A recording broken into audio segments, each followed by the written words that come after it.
Good evening. I'm Dr. Melissa Checkoff. How are you? Oh, I'm sorry. I'm supposed to be introducing myself. See, I love people. I'm a sociologist, a psychologist, and the best interviewer in the entire world. I even have the mug to prove it. See, I am absolutely fascinated with people. You may know this if you've ever seen my annual special, People Who Have Fascinated Me This Year. I guess I should speak of my expertise right here. I studied psychology under Dr. Bob Moneymaker, world-renowned psychologist and cult leader. He taught me so much about the human mind. Like, for example, he helped me get over my weight issues by making me realize that I do not want to be a giant fatty. And then I went to Oxford East College, not as well known as the university, but still highly accredited.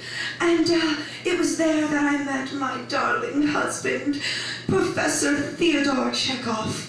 We fell in love during my senior thesis, which was on sexual intercourse with professors and the rate of statistical grade point averages. I graduated cum laude.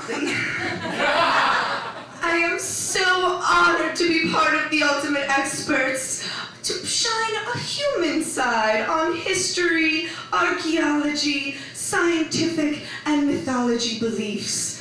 And now, I just want to say, I am Dr. Melissa Checkoff, thanking you for being you. Now, my esteemed colleague, Dr. Marcus Raven.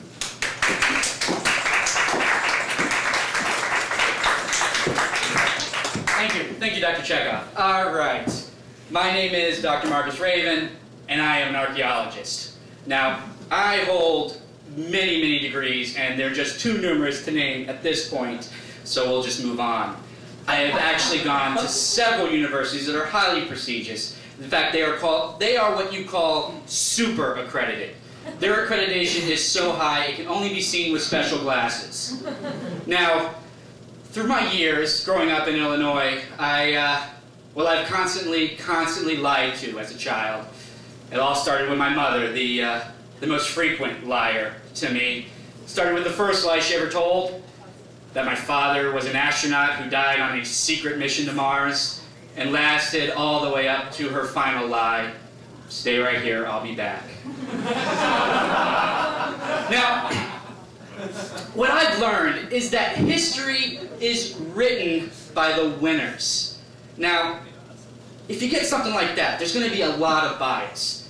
So what I've learned is actually a lot of the written word that we've gotten through history is lies. We've been lied to forever. The only truth is in archaeological evidence. And the Raven Institute has spent years studying this evidence, and we have found some startling facts. First off, George Washington indeed did smoke pot.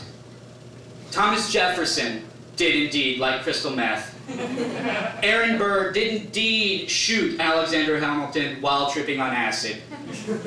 We've learned that Abraham Lincoln hated Mexicans and shoes. We learned that the Civil War was not fought over slavery, but because Virginia just needed the tourist attractions.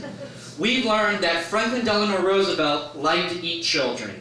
We've learned that Winston Churchill himself had one fake testicle and 3 real ones. Now you can get all of this in my book, which is coming out in March, entitled Truth Hunters, Hunting for the Truth and the Most Truthful of True Places in This True World. Truly. Now, I would like to bring up my colleague, the esteemed Dr. Elizabeth Ramification-Merriweather.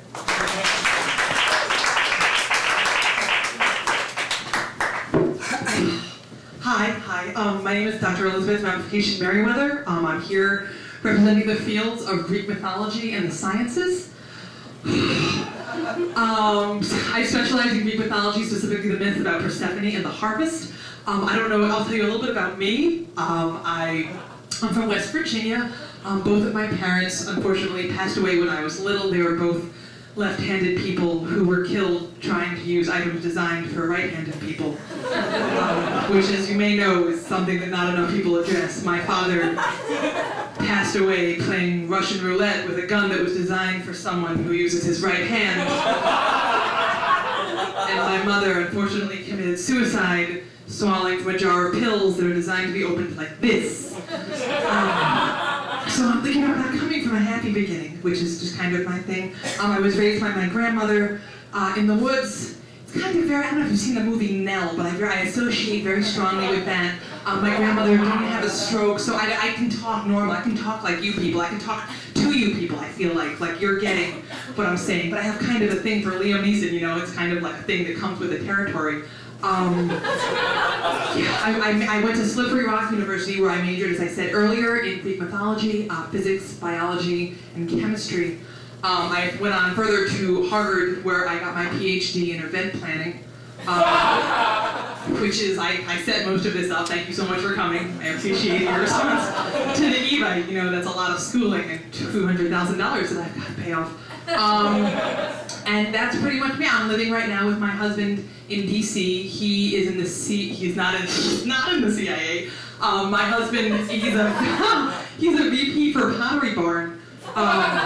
He travels a lot to Southeast Asia because they're doing like a Southeast Asian theme for some of next year's furnishings. So he's getting a leg up, you know, on some of the competition. So, you know, West End, eat your heart out. Anyway, it's been very nice. I'm really looking forward to the rest of the show. With the fondest regards, will you please allow me to bring up our dear friend and esteemed colleague, Dr. Oliver Spags. Thank you. Good day, everyone. I'm pleased to be here on my brief hiatus from my regular stint as a professor at the Boston School of Super History and Dance, or as we like to call ourselves, the Harvard of Boston. We spend much of our time delving into the social histories of peoples and imaginary peoples, yes, cryptozoology, for those of you keeping track at home. You may have read my book on the subject, Regular Foot, Hairy Love Child of Bigfoot. It was not a bestseller, but should be. My interest in history began at an early age. I did not know my parents. For the longest of times, I assumed I was a test tube baby, born in a laboratory, or as I lovingly refer to it, the vagina of science.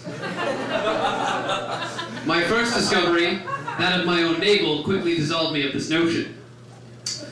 I have another upcoming book, which I'm incredibly excited about. It's another in my History's Twisteries series.